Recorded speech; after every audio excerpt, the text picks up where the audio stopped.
Trent, several guys have talked about Debo's leg getting yanked on, ignited y'all, pissed you off. Your thoughts? I'm pretty sure it pissed Debo off for sure. You know, I just thought that was something the refs could have nipped in the bud. You know, but it's playoff football, man. A lot of tempers are flaring, and it's intense. So I don't know if that sparked everything, but it dang sure lit a fire under especially Debo. Did you see it, or did someone kind of let you know what happened? I seen the tail end of it. Obviously, with Purdy, he's passed every test that's kind of been thrown his way. Was there a part of you that was curious to see how he would do on the playoff stage, and if so, how did he kind of settle in? Honestly, I wasn't curious because we were playing a familiar opponent. If it was an opponent we never seen before, and maybe, but since we were playing an opponent for the third time, which we just played him 3-4 weeks ago, so it was fresh on our minds. So I didn't get a lot of I wasn't worried a bunch about Brock. When you guys lost the lead, Trent, what were you feeling at that point? How frustrated were you guys? I wasn't frustrated at all. It was a 1-point lead going into halftime. In my opinion, we hadn't really been stopped. I feel like we moved the ball up and down the field. Obviously, we wanted field goals touchdowns as opposed to field goals. And I think that would have made a bigger difference in the game, but nobody was worried. I think it was we knew what we can do. We know what we had been doing, and we just had to stay with it. You guys are putting up so many points week after week. What's that a reflection of? Just good complementary football. Defense got a turnover. We made points out of it. When they get a stop, we got points out of it. So that's what I attribute it to. It's a whole team effort when you light up the scoreboard. Did you see Brock Purdy high step? High step? No, I didn't. Okay, you should check it out. Did you see his celebration after the touchdown to Mitchell? I know you like watching his celebrations. Did you see that? Honestly, no, I didn't. Okay, so you got a couple things to watch. Yeah. I'm gonna go look for it.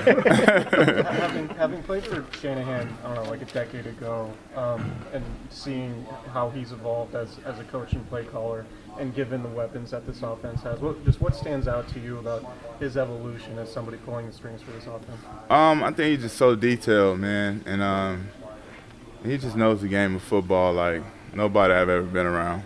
And not just the X's and O's, but how players react. He reads players. He watches opponents, throughout the whole week, and by Thursday, Friday, he could tell you exactly what this guy's favorite deal is, how he like to drop, how he like to defend, and I think that helps the team. It gives us a lot of knowledge going into the game that it comes from obviously a higher level. So, I think Cal has done a great job with that, and the playmakers that the front office has put at his disposal. I think that's probably a offensive coach dream, to see those guys that we have out there every Sunday. I know guys probably say, coaches give them confidence, but when you played for Kyle, is the level of confidence he gives you with everything you just said sort of unique among other coaches maybe you've seen throughout the league? Yeah, I hadn't had many coaches. It's only my third, which, obviously he was with me with my first coach, which was his dad. And then I had Jay Gruden, and it was back to Kyle. So I never really had a bunch of coaches to say, but he's, I think his track record speaks for itself. He's the most brilliant offensive mind that the game has to offer, and he got some of the most dangerous weapons that the game has to offer.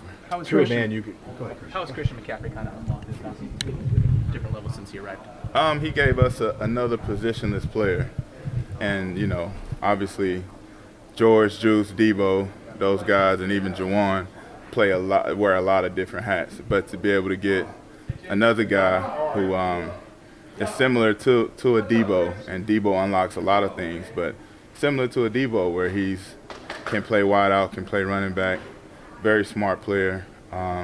So he's the guy seeing for this offense, and I think ever since he stepped on this field with us, it's made us a more dangerous offense. Trent, Trent, you usually don't obviously see what's happening behind you, but when you're blocking and blocking and blocking, do you realize Purdy is moving and moving and moving? Nah, sometimes you can feel it with where the defensive, the player you're blocking make an abrupt turn and go, left or right. Then you be like, oh, maybe the quarterback's moving, but nah, we don't really get to see that. Try to just. How valuable is that, though, that he can extend plays and I mean, the mobility is key when you think about how defenses can rush you and how they got to play you, because you can't lose contain. The rush lanes, you can't get out your rush lanes, because obviously he showed on film that he's mobile enough to get outside the pocket, and he has a good arm to make you pay.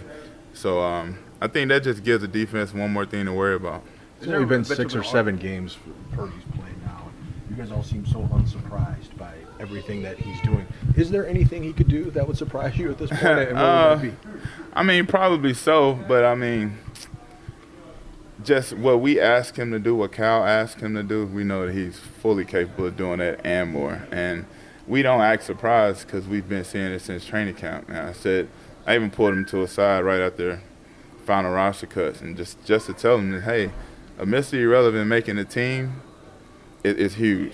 You don't see that a lot, and especially at quarterback when there's only 2 to 3 spots to be had. So I thought that spoke to his preparation and how well he did at camp. How was it for you guys also as a team to be able to play 3 quarterbacks in one season? You just don't see something like that, let alone a guy who's never played, before, and then his first playoff start, he throws for 332 yards. Yeah, it's the game of football. It's the next man up league. I mean, we're just so blessed to have, 3 quality quarterbacks that we can win with, and you don't see that often. In my years I've playing, I've never seen a team 3 deep at quarterback and all quarterbacks you look at to take you to the next level. So I think it says a lot about Brock, his preparation. Says a lot about the front office being able to find a diamond in the rough like that, and I think that he's still going to continue to elevate his game. He's still a young player, and that's the scary part. Also for you guys too, does that show the testament that how professional you guys are, that all of you are able to adapt and play well under different guys like that? I mean, I could take that nod on the hat, but honestly, no matter who's back there, we got to play it the same. I don't set my DN any different depending on what quarterback is back there. I'm still, I have a job to do. We all 5 have a job to do, and it's not predicated on who's back there. It's more predicated on being, fundamentally sound and playing good technical football in the trenches. You guys are going to face either the Vikings, the Colts, or the Bucks. There's familiar. Cowboys. Okay. The other season. Don't let him. Anyhow, I mean, you have familiarity with those guys from the game, the Vikings from the training camp. So, I mean, how does that work in terms of what you're looking at the next 2 days?